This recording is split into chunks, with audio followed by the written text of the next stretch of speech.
presentation. There's a group of us, we're called the Committee for Midland Students and Taxpayers, and we're in opposition to the current bond proposal. And we have been organizing the last several weeks, trying to get information to the community, to let more people know about some other sides of this bond proposal that is on the ballot. There's a lot of information out there from MPS, but it's a little more difficult for more independent people to get a voice. So we thought we would try this forum and see if we can let more people get the information and help us spread it throughout the community. My name's Renita Bonadies. My husband, Joe. Catch you off guard. So we've been attending school board meetings for almost 3.5 years now. So some of you may have seen us giving public comment there. We do that occasionally or frequently. So we've been watching all of the school board activity rather closely now for quite some time, since July of 2021. Just so you understand where we get our information, our data sources are the MPS website, and also we go out to the MichiganSchoolData.org, and there are also forms that the MPS files for their loans, or for their bonds, that we've gotten those as well. You'll hear us reference the 3881. And that's a 95-page document that was filed with the Michigan Treasury Department. And that is where we got a lot of the information also that we're looking at for what is included in this bond proposal, timelines, things like that, total value. And I think cell phones, that's the other thing. If you can silence your cell phones, that would be appreciated. And then I'm going to turn it over to Dave, and he's going to do the first part of the presentation.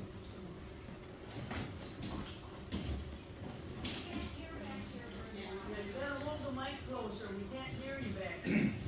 How's this? It might well be a male voice versus a female, who knows? So I don't trip, I'm going to put this over here. So my name's Dave Romanesco. I'm a 51-year veteran of Midland, and I can tell you that I've voted for every bond proposal in the past but this one. Right now, I'm in a vote no for the bond. The question, I'd like you to think of this as a thought experiment. Nobody has to talk. The question is, do you think Midland schools are excellent? And the next question, do you think Midland schools need to improve? So we're going to talk a little bit about that today, as well as the bond issue. So why vote no? You might remember 2015 had another bond to build Central Park Elementary STEM School. It's $125 million. The taxpayers still active. STEM is the big number for me. 44% proficiency is not a STEM school.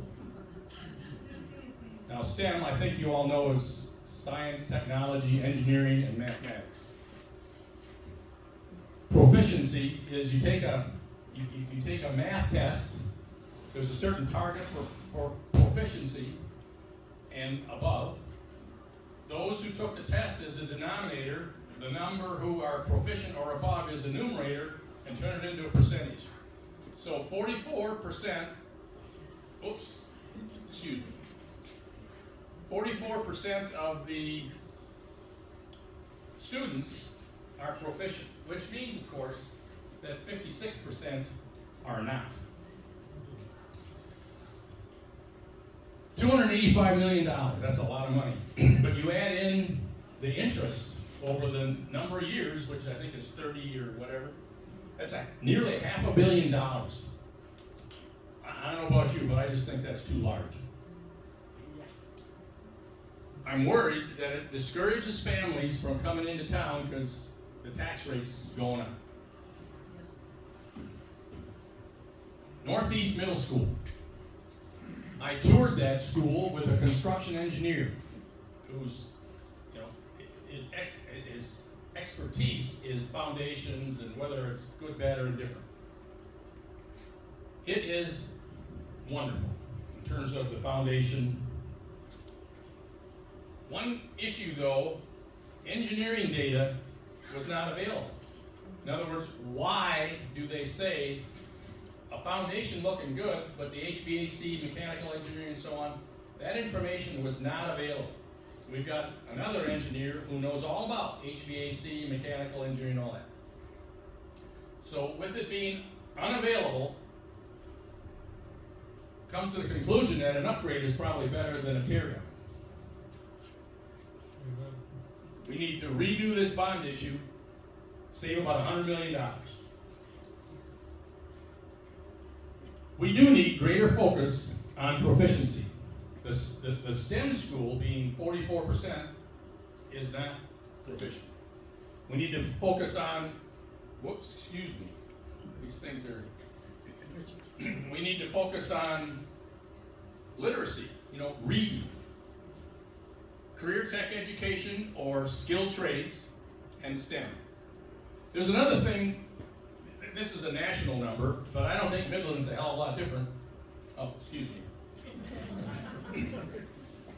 64% of high school graduates do not graduate from college. About 60% go to college, but 64% do not graduate. Those people are interested in a career as well. They want families, they want to pay taxes for bond issues, things of that nature. The forgotten 64. So, since 2015, this is a graphic of third grade proficiency. You don't have to see the numbers to see that the trend is down. The state trend is down as well. The difference narrows. A narrowing difference is not good.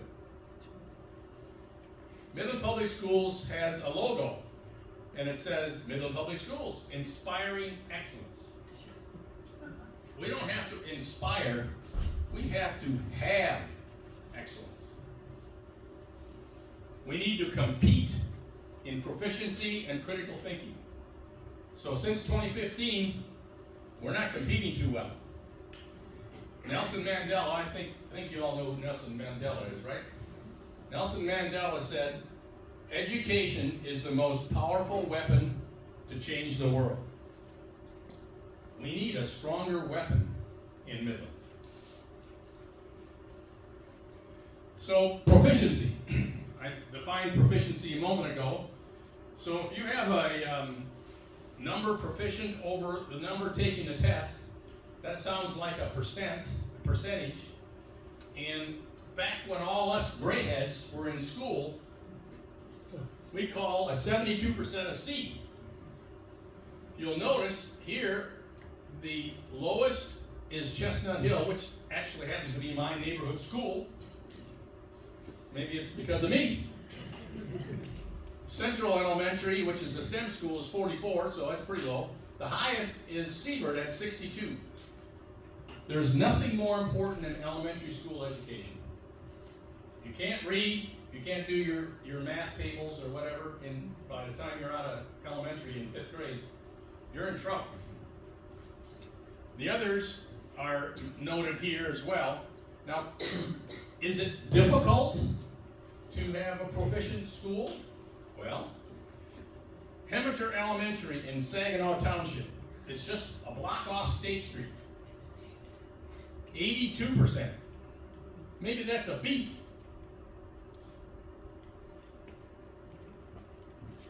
Which one is that? Webster. Oh, so thanks. I couldn't remember. Webster Elementary in Livonia is 93%. That looks like an A. These are not that good. We're talking about proficiency. And we're talking about the lives of our children and grandchildren. Now, they're talking about attracting families. How do you attract families? I don't think buildings attract families. If buildings were the case, then France would be a world power because of the Eiffel Tower and Notre Dame. But France is a European power. Career opportunities is what attracts families. The only way to do that is with proficiency. Now, this is a little complicated, this slide, but what we're basically saying, this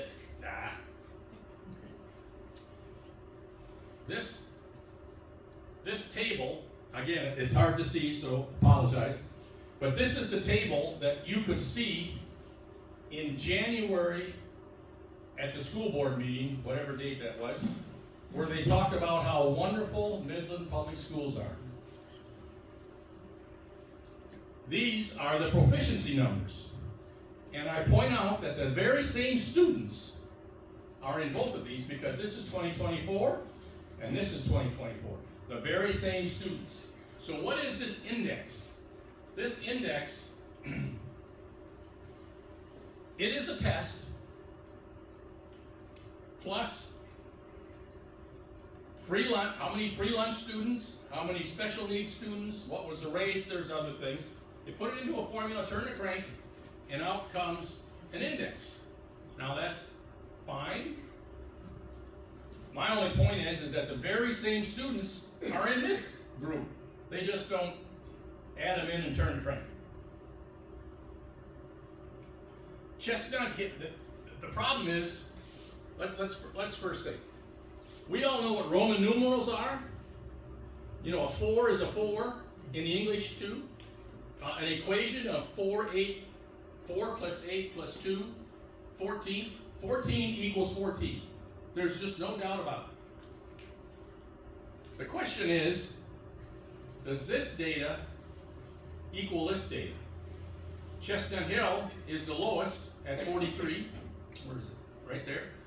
Northeast Middle is the lowest, and that is whatever it is. Northeast Middle is the lowest on this rank. In us, we're about midway. Here it's the lowest. Dow High and Midland High are reversed.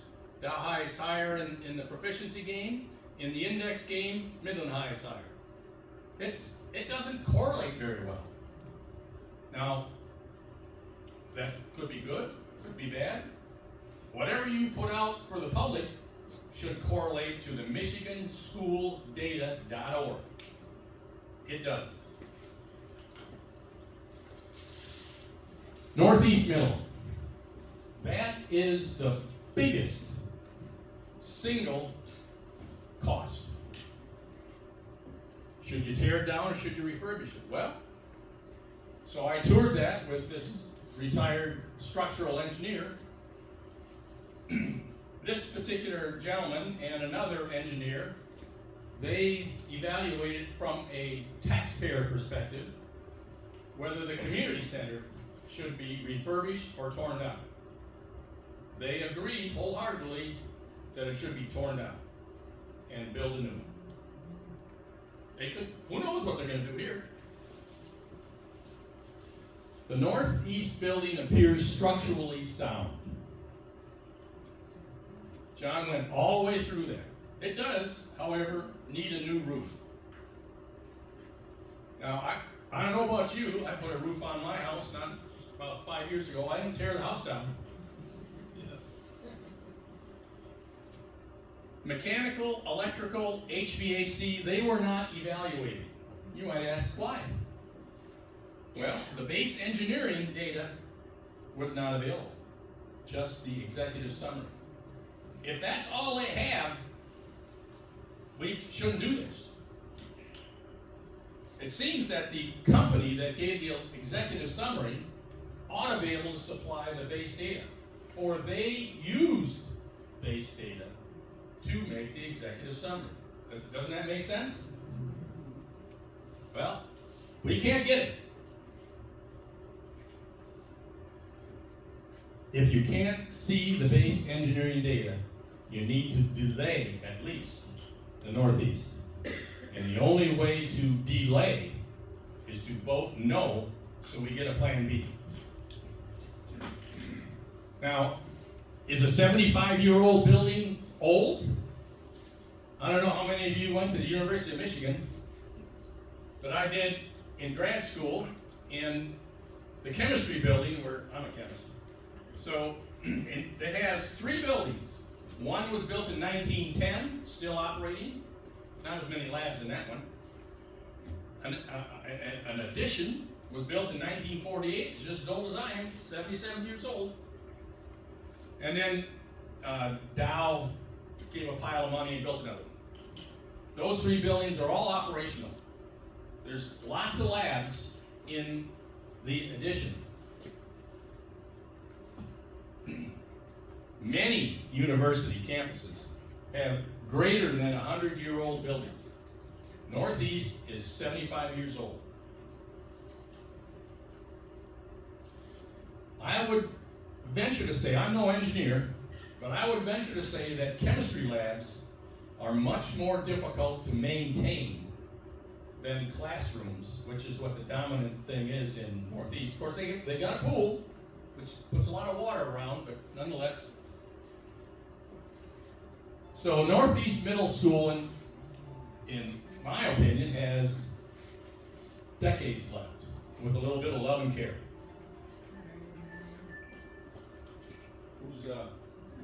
All right. Personally, I support about half the line. So what does that mean? Well, a new elementary school north of the highway for those 600 students. You know, I loved our neighborhood schools. Our kids walked to school. I think that was great. Maintaining Carpenter as a pre-K school seems to make a lot of sense for our disadvantaged families. But I do not support universal taxpayer-paid pre-K in all the elementary schools. And that is a component of this plan. It is not required by law. So, for the hell of it, we want you to pay for it. Well, that is, pay for the structure. The state supposedly will pay for that, but there will be strings. Two-income families, which is the dominant one. I don't know how many of you in the room have children who are one-income family. We're a one-income family. Two-income families are not disadvantaged. If they want their children to have pre-K, they should pay for it themselves. It should not be on the taxpayer, in my opinion. We've got private businesses who do pre-K. I think that's good. And we can also have lower operating costs if we don't do every school having pre-K.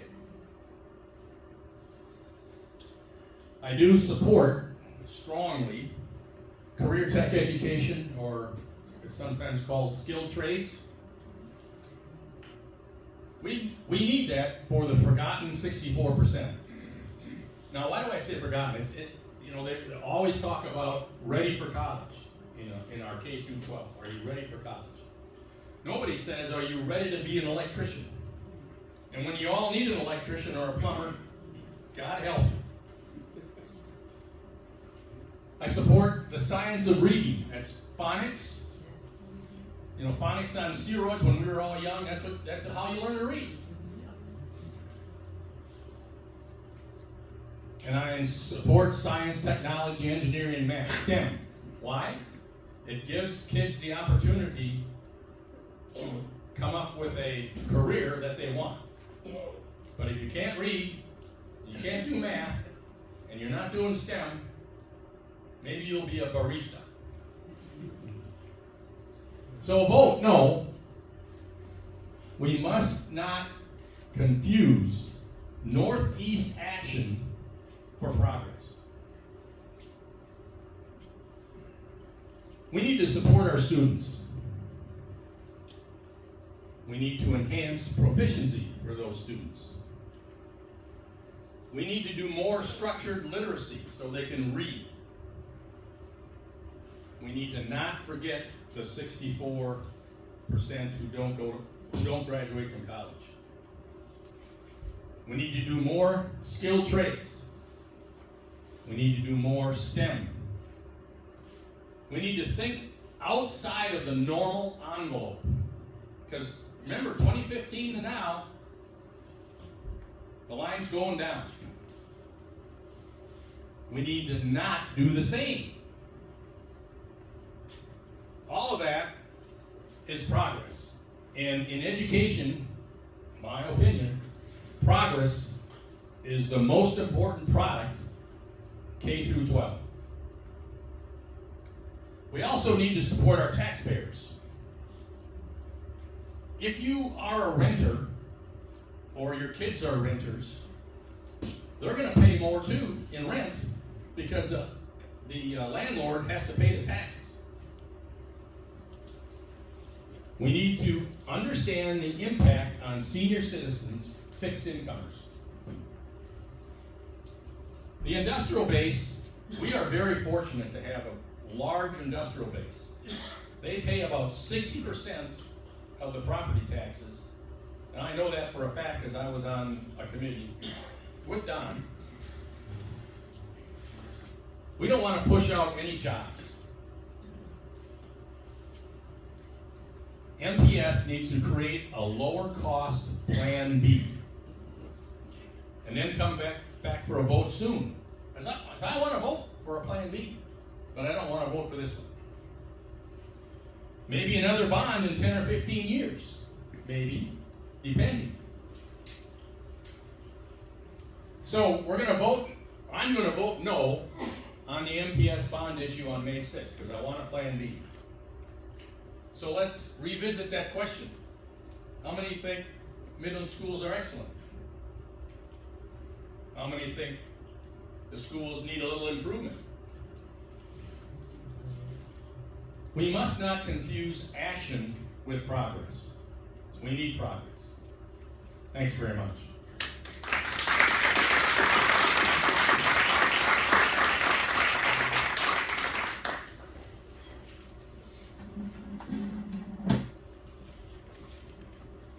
All right. Still on here. I will try to keep it at my mouth. If people in the back can just let me know if I happen to drop it, you can't hear me.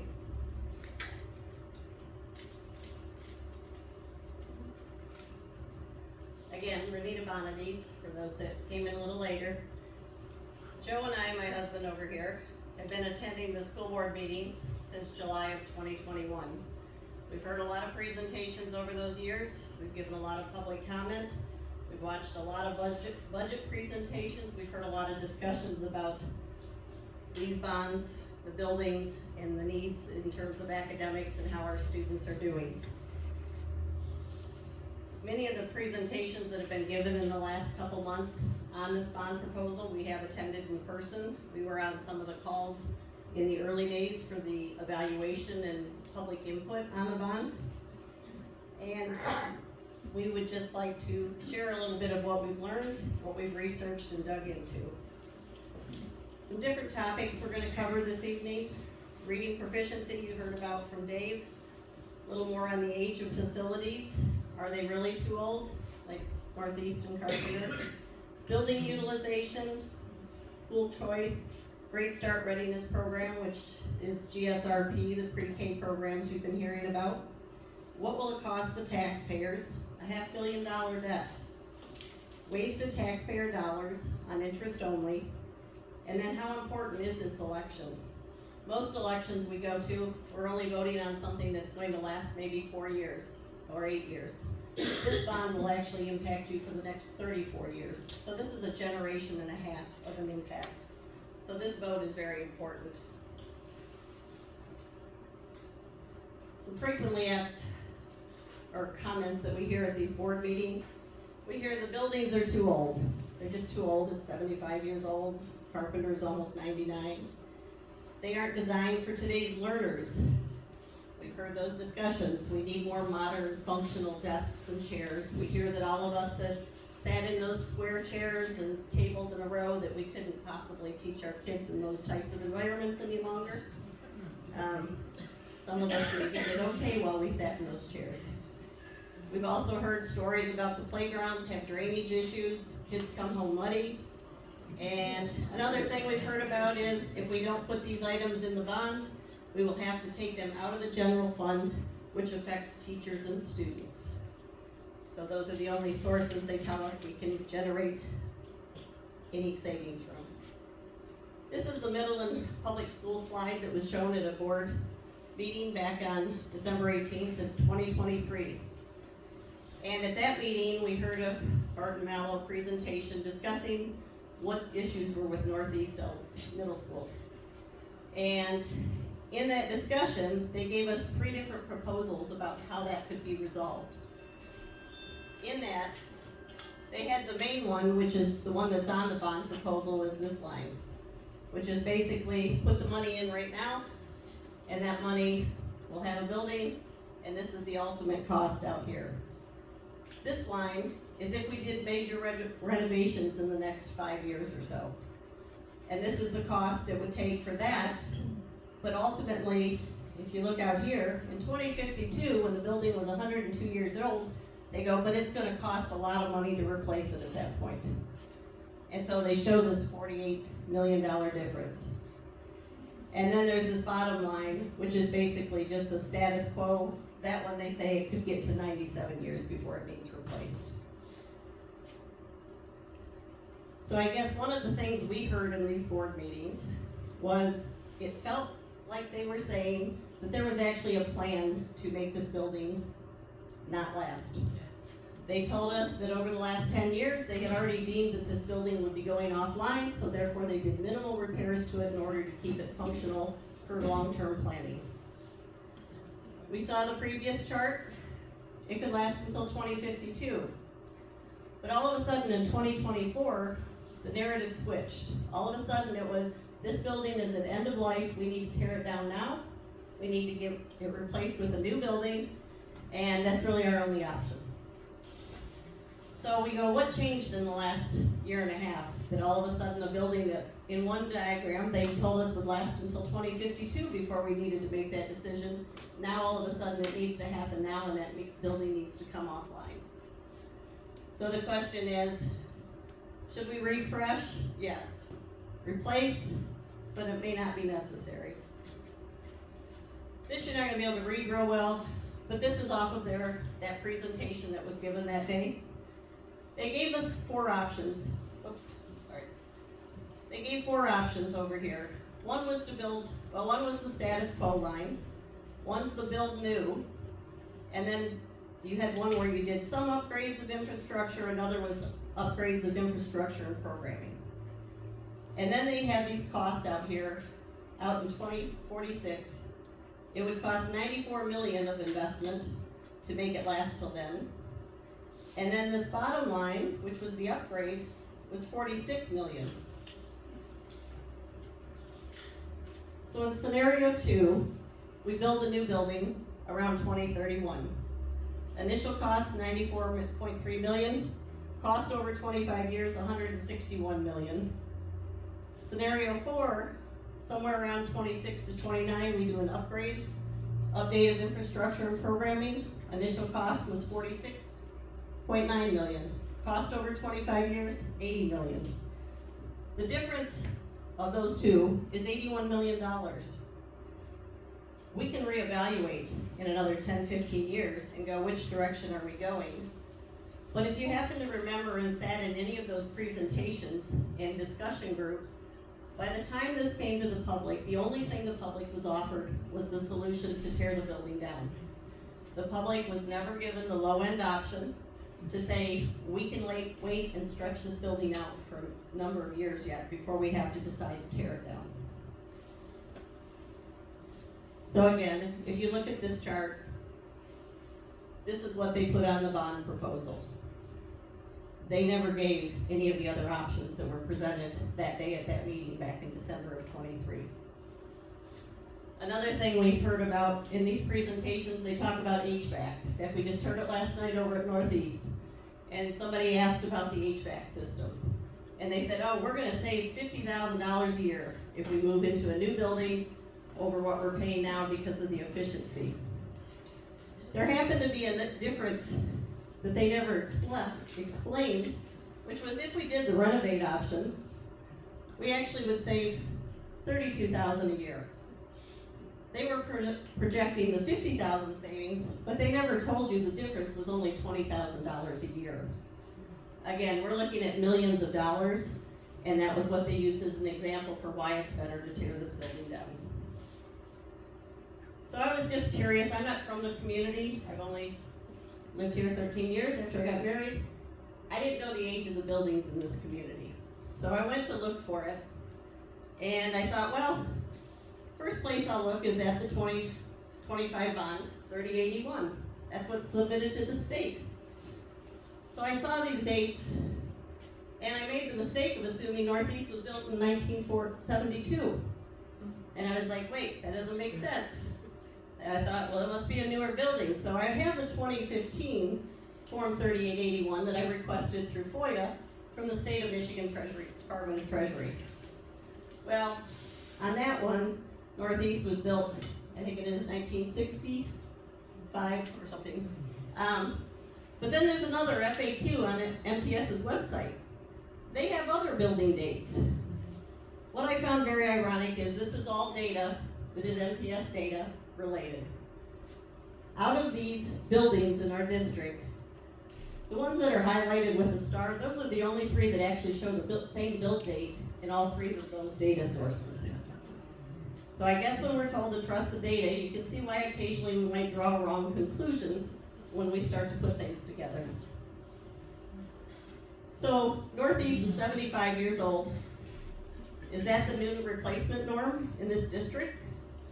If it is, we have Northeast and Carpenter that they want to pull offline. Question is, in a couple years, you have Plymouth and Midland High that are going to be in that same category. Does that mean we're going to start looking at those in another 5 years, 10 years? And can the taxpayers really afford to keep replacing buildings, especially after they just tore down so many, with 2 or more slated to be torn down now? This is an example of a building, happens to be in Grand Blanc, one of our elite comparison group. That building was called Perry.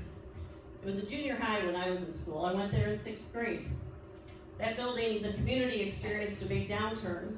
They boarded up the entrance to that building, and it sat there for 20 years.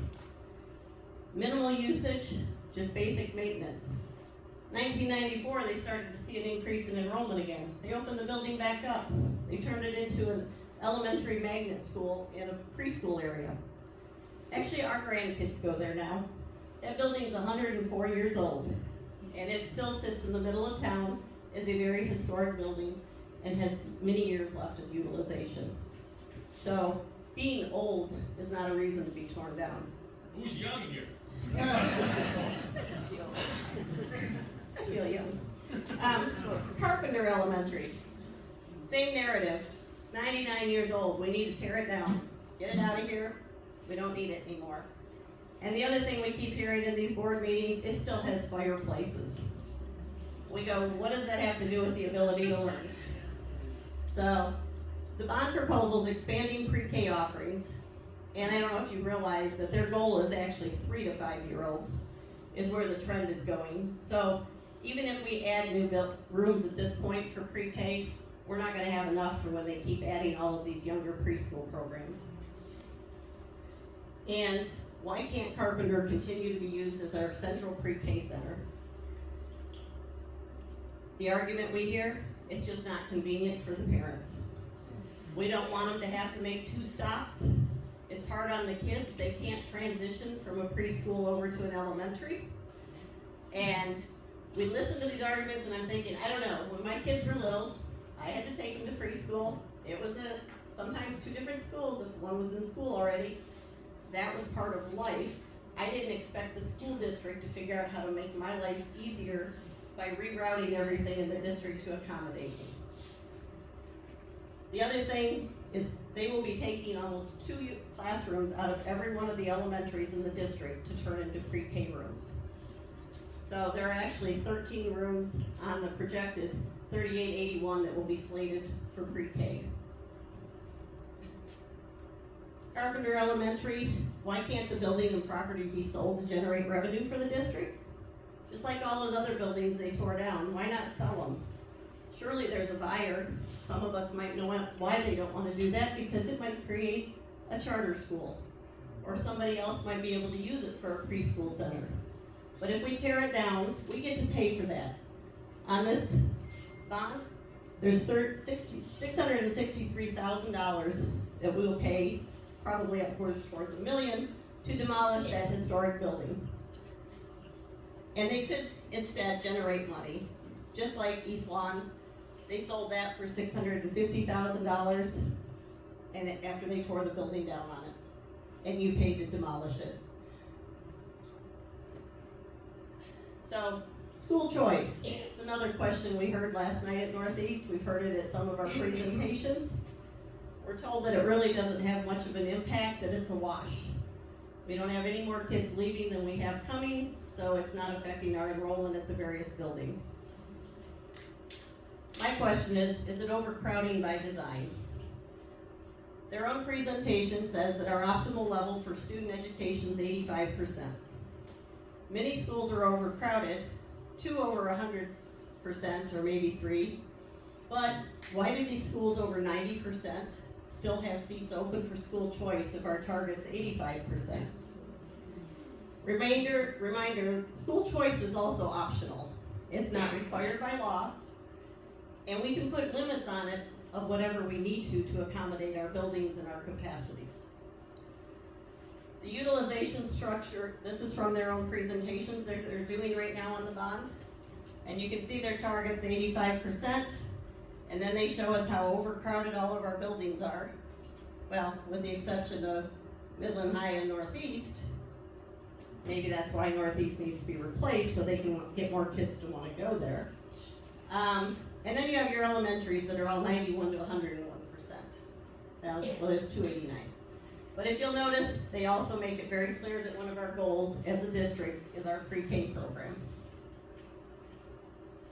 This is a school choice handout.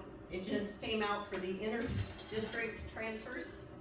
And then there'll be a new one coming out in April that'll give you all of those that can transfer in from out of county once they determine the openings. If you look at this, there were 279 seats opened up for school choice for this current school year. So that allows school students to move within the district, or they can come out of the district and request to come into MPS. This graph shows the brown bars are the kids that are choosing to leave Midland Public Schools. The blue bar are the kids requesting to move into Midland Public Schools for the school year. So you can see we have almost twice as many opting out of the district as coming in. How many of those are church schools? I don't think the church schools are included in this. It's just the public schools. This graph, which you'll get this presentation online, you can have access to it and look at the graphs and things a little closer. But it shows on here how many of them, down here, there are Midland County residents and how many are out of county residents that are choosing to come in. One thing, ESA counts as students leaving our district, but then they may be coming back in our district into the ESA program, but they have to transfer out. So they kind of show in this number. So there's like 81 of them this year in those numbers. These are the Midland residents enrolling out of district, and we do have kids that are coming into our district as far as Brighton. So there's others that are coming way up here just to go to school. This is a utilization, or a number. If you remember, Seabird and Woodcrest were both very high, and yet we have all these people that are coming in. So we don't know how many left those buildings on school choice, but we know that many are there right now because of school choice. And those are residents within the county, within the school district. But then you'll see there were still another 44 and 22 seats opened up for people out of the county. So we have these charts. You can look at them for those that want to look at more data. This graph gives you the idea. School choice is this blue group up here for every school year. So the orange line, that's our 85% target. So you can see without the school choice, we're actually pretty close in our elementaries to where the ideal capacity would be. This is the chart I talked about in a couple of my big talks earlier at the school board and the commissioners. They explained that this isn't true, the 94%, that is a treasury number. It's based on different ratios of student to teacher. So I decided, okay, well, I won't look at that. I will look at their own numbers that they have given and the projections. But I was looking at building capacities. And I was just curious on the elementaries. How many students do they say we will be reducing our size by?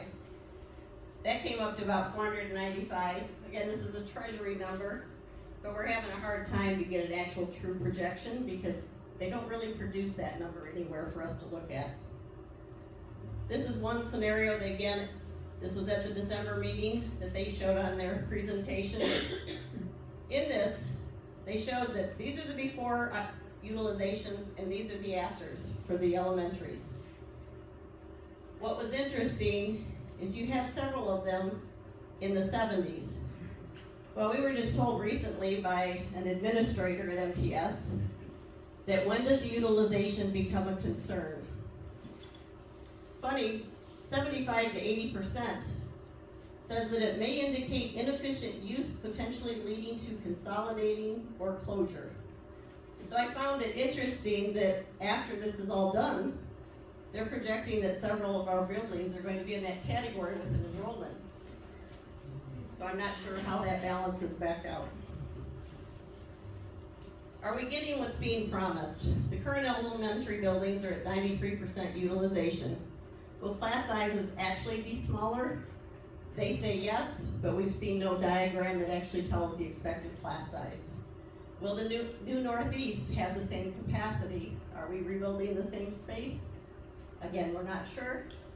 So actually, do we know the projected capacities at all the buildings?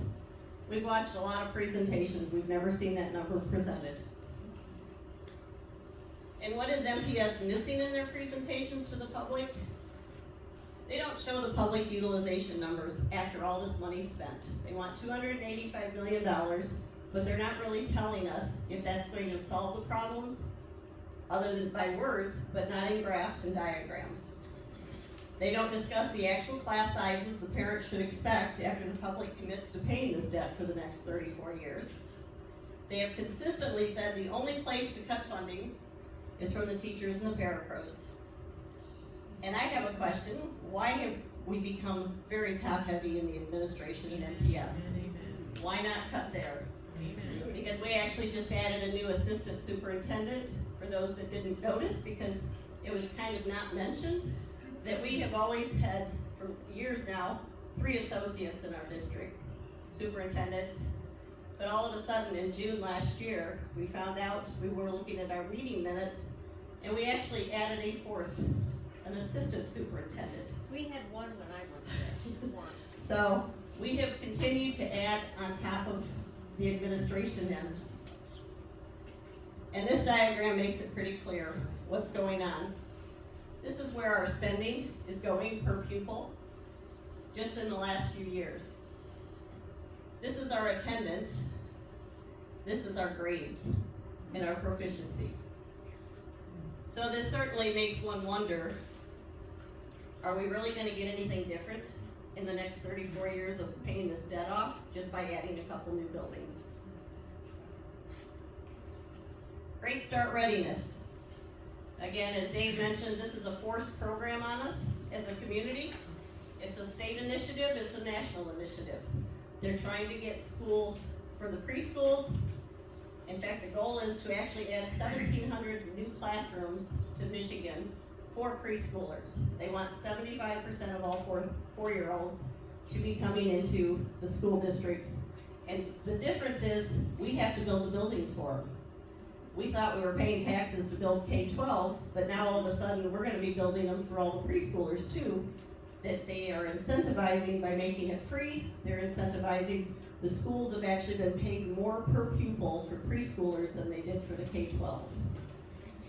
And that happened last year. So it's something that we need people to look at and understand that we're being forced to pay for things that aren't actually by law required for the taxpayers to pay for. And That utilization at our buildings also encourages larger class sizes because now we have to give up those rooms for the pre-Ks. It also is having an impact on local businesses because there are other preschools now that won't be able to stay in business. Because who's gonna pay to take their kid to a preschool when they can get it free through the school district? And MPS chooses to because the public likes the convenience of free preschool and drop off at the elementaries. 30A1 funding, it's poverty support. 35% of our students fall in that category in Midland Public Schools. They get an additional $5 million for them, free lunches, summer school programs. We hear about that frequently in these school board meetings, about all the extra funding they get for kids that fall in that category. The thing we don't hear about is, how do we break that generational living in those families? What are we doing to bring those kids out of the situations they're in?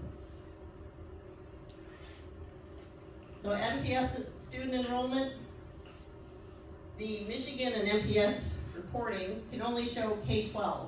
So their numbers never reflect any pre-K students, and they don't include the ESA students. So when we're looking at data online, that's something that we don't really have in there, and it's not discussed. Frequently we'll hear a comment about we have pre-K or we have ESA students, but it's difficult to get the actual numbers. And yet, in this 3081, they actually list that we are going to have a projected growth of 2.55 over the next 5 years in our enrollment. This is what our enrollment trend looks like. We're trying to find the 2.55% increase that's coming. And is the trend really the way they're projecting? MPS paid for a rather cheap, it was only $500, population study to be used in their presentations to tell us how our school district was going to grow. It seemed to eliminate discussions that would say, what's our business climate in our community? What about the birth rate in Michigan? We're actually at less than replacement rate at this point, the fewest babies since 1940. And they also assume no increase in homeschooling. And finally, private schools and expansions were also not mentioned in terms of how that would impact our enrollment. So they say Midland has held steady the last few years, where most of Michigan has declined. Their estimate shows the 2.55% over the next 5 years. We're just asking, is that true or not? Because our evidence, you can look at this graph. This is kind of the trajectory of where we're going. This is what they're projecting. So you can do your own digging in on numbers and see what you come up with. This was another presentation that gave, and again, we see no growth in that trend. So far, we've covered a few of the topics: reading proficiency, age of facilities, building utilization, school choice, pre-K, and enrollment numbers. Now we're going to move on and look a little more about how this actually impacts you from a financial standpoint. And I'll turn it over to Joe.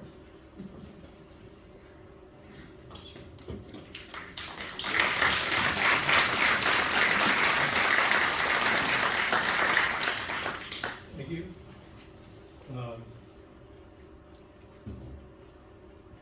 Okay, some of the Hold the mic up. Close to your mouth. some of the unilluminated facts. I've been around here for 36 years. If you're a numbers person, I'm going to frustrate you.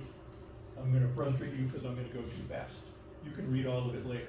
If you're not a numbers person, the good news for you is all I want you to do is see the trends, and then you can move on, because the trends are not good. How did we end up getting here? 1994, Proposal A, trying to level the field. Then they did a sinking fund in 1994, and again in about 2002. A sinking fund is pay as you go. They collect taxes and then they spend the money. That's why they can say they've not had debt in decades, because that's not debt. That's an account. You fill it, then you empty. They failed on a sinking fund in 2013. MPS was unsupplemented for 2 years. 2 years, fell behind and floundered. And then we got the 2015 bond, funded for 15 years. And now we're going for the big guy, $500 million, 25 years, whoops. So proposal A, again, was just trying to knock down some of the places that had high industrial bases so that they could fund themselves at high levels. The state tried to level everything out, so make everything equal. And of course, what happens, people get a workaround. The first workaround was sinking funds, and then the second workaround was bonds. So 2010s, student population goes down. The state dropped how much they paid per student during that time, so they ended up with less income. We shut down 5 elementary schools. I'm sure you all remember the joy of that period. It was only supposed to be 4. Then 2013 and 14, they didn't have the extra money, so they stopped doing things because the sinking fund failed. 2015, they got the bond, demolished 4 of the 5 schools, and they ended up buying buses on all of these series. We'll talk about buses later. Now we got the 2025 bond, a big guy, in the midst of an economic crisis, and we're buying buses again. Why am I talking about buses? A bus lasts 6 years. We're paying a 25-year bond with it. So we are gonna end up with 3 generations of buses off, in the amount of time it would take to pay off the first one. The interest alone on the later ones, on the first generation, would pay for the later ones. This is a consumable. It's not something that should be on the bond. We bought buses on all the series for 2015, and we're gonna do it again. Technology infrastructure, cables, switches, routers, etc. the last 10 years. We're paying for them for 25 years. They're even putting Chromebooks on here, which only last 5 years.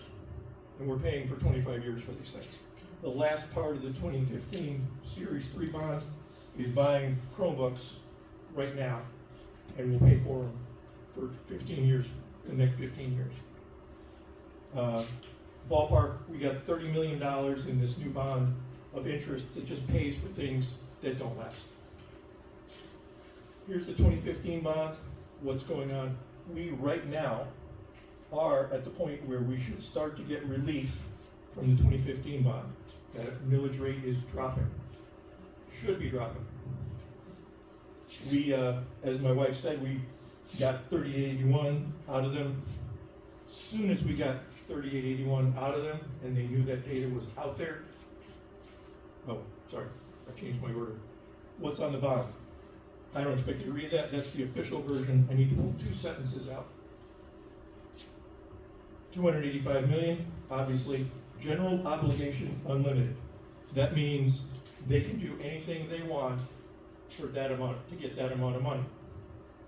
There's a lot of assumptions that they've told us, but they can do almost anything. And it's estimated millage. So the only, that 3.9 that you see is the first year. That's the only number they're required to tell you. Everything else is an assumption as to what it's really gonna cost. And obviously they switched to 25 years from 15 years. As soon as that data came out, this came up on their website because they knew the data was out there. And they know some of us are dangerous. So that's practically unreadable by design. This is pulling it out. If you see this blue line growing, that's the 2025 bond growing and going on by itself, which is still not readable. Let me just do this. 2039, we're up to 4.95 mils for the 2025 bond. I despise this. Feels like 3.25. That's a joke. Really, it starts at 3.9.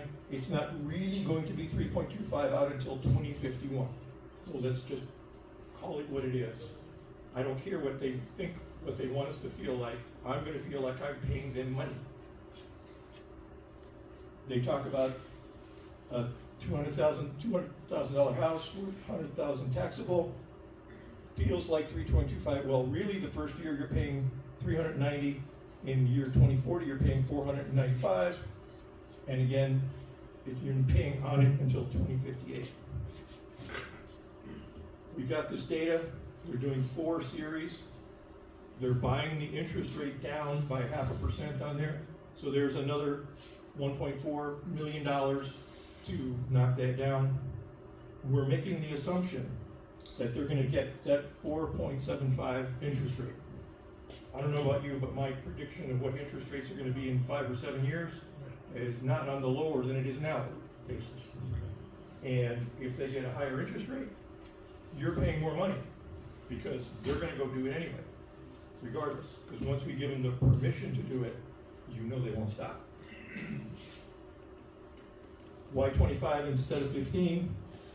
The 2015 bond was 15 years, and it looks better. They stretch it out, just like when you go to buy a car. What do you want your payments to be? Okay, we'll give you 6 years instead of 5. So your payment looks good. We're gonna pay, we're gonna pay an extra $88 million in interest because they're going to 25. Just so that it sounds better. Here's the eye chart of what's really going on. The only thing you need to see is the number down here, $487 million. So that's why we're using the $500 million terminology. More facts. Midland tax base will grow 1.65% over the next 20 years. So if the industrial non-exempt group goes flat or decreases, your millage will go up, or they'll charge you more. Now, I grant you, if we have a bonanza going on in Midland, it'll be good for us and we'll pay less. I'm not going to bet the farm on that. By the way, non-exempt, that's the rental properties. You are going to be hit because your landlord is going to get hit. It's just the way it works. This is the growth that we have seen recently. The blue line is percent growth bouncing up and down. You don't need to worry about it. The red is the 5-year running average. All you need to notice is that red line spends an awful lot of time below the orange line, which is 1.65. So our ability to maintain the growth rate needed to sustain their assumptions is a little on the weak side. So we've been talking about, the school talks about what is it going to cost. I'm talking about all the other things that are going to make this dangerous for us. To the extent, we'll figure that out. So why am I here? What happens if we keep doing this? MPS board has already said publicly, we will be back. If they put a 2035 bond on top of this 2025 bond, we're in trouble because they're still going to be 5 mils up and they're going to be on their way higher. I'll show you a graphic in a second, but we will be in the range of those elite schools in no time. So you put blob 2035 on top, you're up to 8 mils.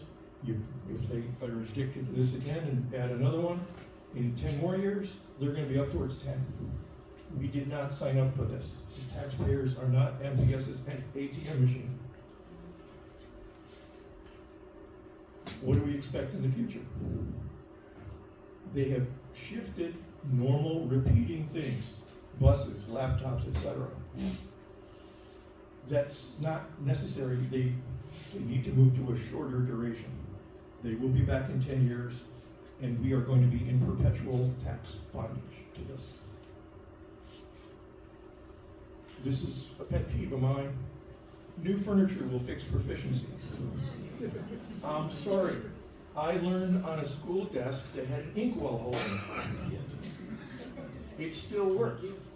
Those things were still there in the 80s when my little brother went through it. It doesn't matter what it is. It's a matter of what are they feeding you. And we won't talk about some of the stuff they feed them. The new Central Elementary School, the latest and greatest, complete with architectural awards, has the lowest reading score. So obviously, it's not the furniture. We are mortgaging our future. Here's a quick illustration. A 3rd grader today grows up as a kid at 22. they're gonna be 42 years old, and their kid is gonna be in 7th grade before this bond is paid off. This is generational. What are we doing for the next generation?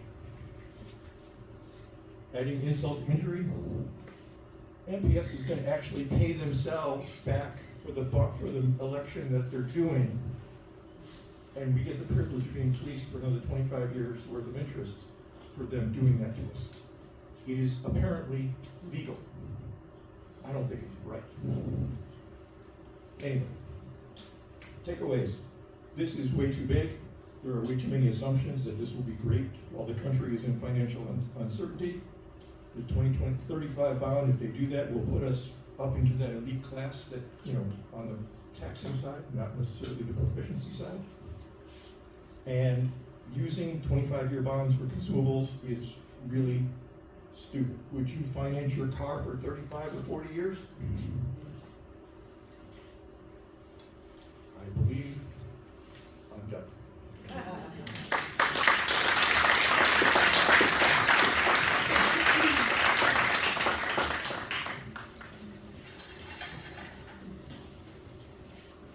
So the question is, how important is this election for us on May 6th?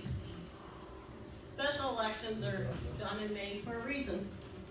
They expect a low voter turnout, mostly absentee voters, generally the older population. 64% of the voters last year in the May election were 64 and older.